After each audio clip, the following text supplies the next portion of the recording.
What's up everybody, welcome to Money Management channel. My name is Andrei and today I'm gonna be doing an update on MMTLP and FINRA saga. I got the cash in the bag, stadium packed, born a rock star in this life, gonna live it up. And in today's video I will show you the latest news directly related to this story. And I have to say that we have plenty of news. We have an update on 1099 form. We have an updates, a couple of updates for the lawsuits, for the lawsuit of Richard Hoffman and for the lawsuit of Rosa Towell.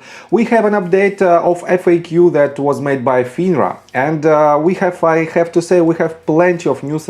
And before we dive deeper into this news, please hit the like button, subscribe to my channel and hit the notification bell. Only in this case I will see that my work is useful for the community, and only in this case I will be able to continue to do my best in order to help the community to win this battle.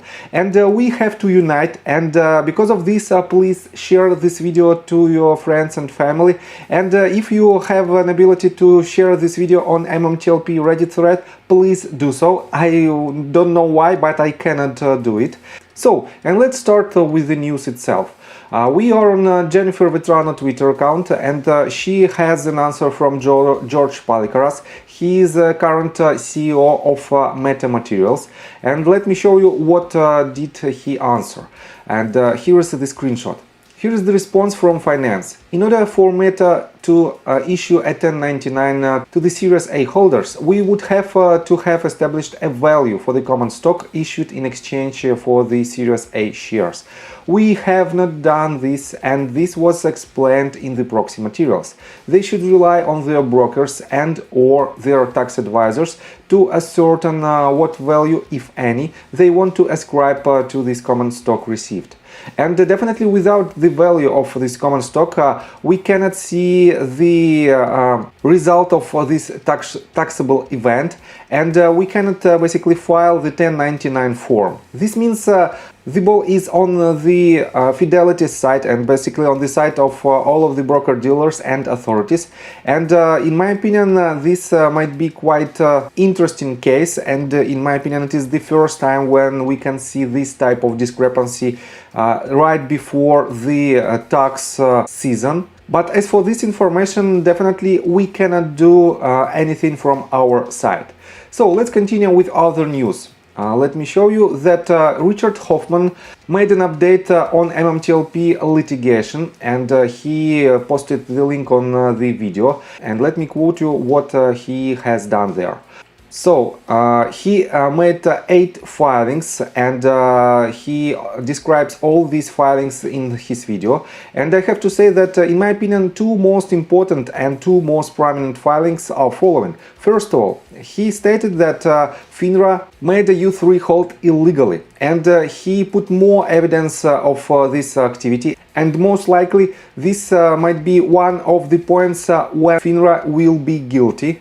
And the second update is that he stated that FINRA and SEC couldn't allow the MMTLP shares to be tradable on the open market. And this is another so-called gray area in this saga. So let's continue with the other news. Let me show you that FINRA, and let me show you first of all this tweet that was published by Richard Hoffman just several hours ago. He said, let me quote you somewhere here. Yes, by the way, I have been busy and have not seen FINRA's new FAQ, but I summarize they made the changes as I notified them. It was a pile of manner and other things last week. Now I get to comment on the changes and reasons for changes. And let me show you the official FINRA's account. On March 27, basically a couple of days ago, they published this. We've modified our Investor Insights article about corporate actions, trading halts and MMTLP. For additional information, please see the note at the bottom of the article. And this tweet by itself is also quite good, because they started to mention MMTLP problem in their official Twitter account, and this is big in my opinion. So let me show you what did they do in their update, and this link follows to this web page. and it is their FAQ section related to MMTLP corporate action and trading halt. And at the bottom of the screen you can find their updates. And they said this article was modified on March 27th, 2023 to remove references to the registration of the MMTLP shares, which raised questions that are not relevant to the main focus of this article. The registration status of the MMTLP shares is determined under the Securities Act of 1933 and applicable SEC rules and interpretive guidance thereunder, and not FINRA rules. So, let me show you this tweet. It was made by Tony, and here is the side-by-side comparison of the previous version of the FAQ and the current version from March 27. And here is the bigger screenshot. You can see that they added several add-ons, and let me quote you one by one. So, on March 16th, originally they stated, these unlisted shares were freely tradable under the federal law and began trading in the OTC market under the symbol MMTLP. And they removed this phrase that marked in red, and they added this marked yellow. And the new version is following. These unlisted shares later began trading in the OTC market. So, they removed freely tradable. This means, in my opinion, they put this in limbo.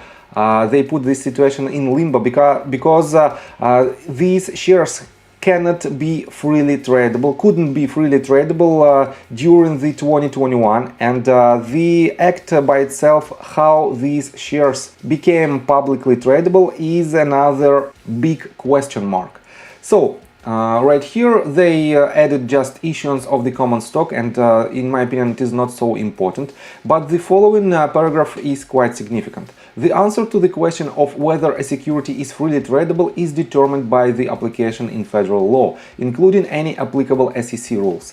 In this case, the issuer filed with the SEC a Form S3 registration statement for the offering of MMTLP shares and obtained a QSIP number. Thus, the registered MMTLP shares were freely tradable and were not subject to public trading limitations. Where a security is freely tradable, a public market for the security may develop, as it did with MMTLP.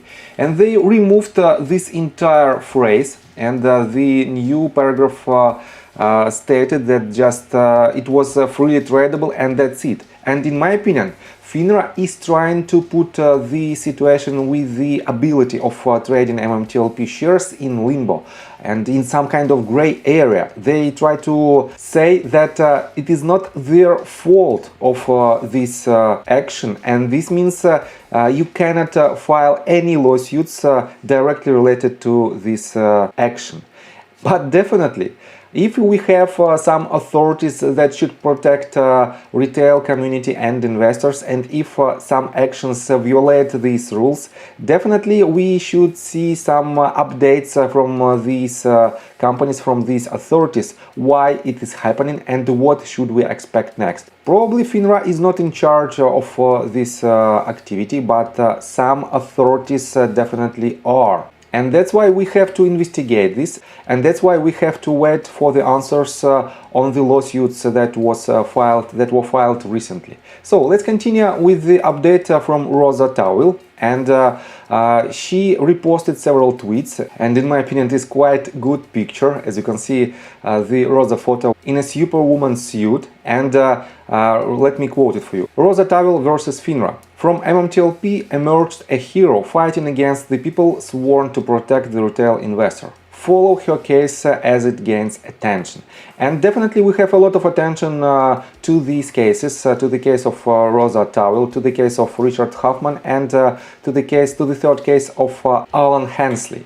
And definitely because of this attention, we have more and more power to win this battle. And recently Rosa Tawil added this information. 10 hours ago she wrote, I'm thinking to do a 1-hour live YouTube this weekend, so I can read the questions and give some answers. However, I will not speak about my current litigation plan, only previous filings and status. And in my opinion, it will also be extremely useful for the community, because we might see the explanation of certain details directly related to her lawsuit by the author, and definitely, in my opinion, this is big. So I think that's all information that I want to provide you, and I have to say that probably I will do another update shortly in order to stay in line with the latest news. So, as usual, if you like my video, please hit the like button, subscribe to my channel, hit notification bell, drop me a line in the comment section and share this video with your friends and family. And see you guys and girls next time. Bye! I got the cash in the bag, stadium packed. Born a rock star in this life, gone live it up on the attack.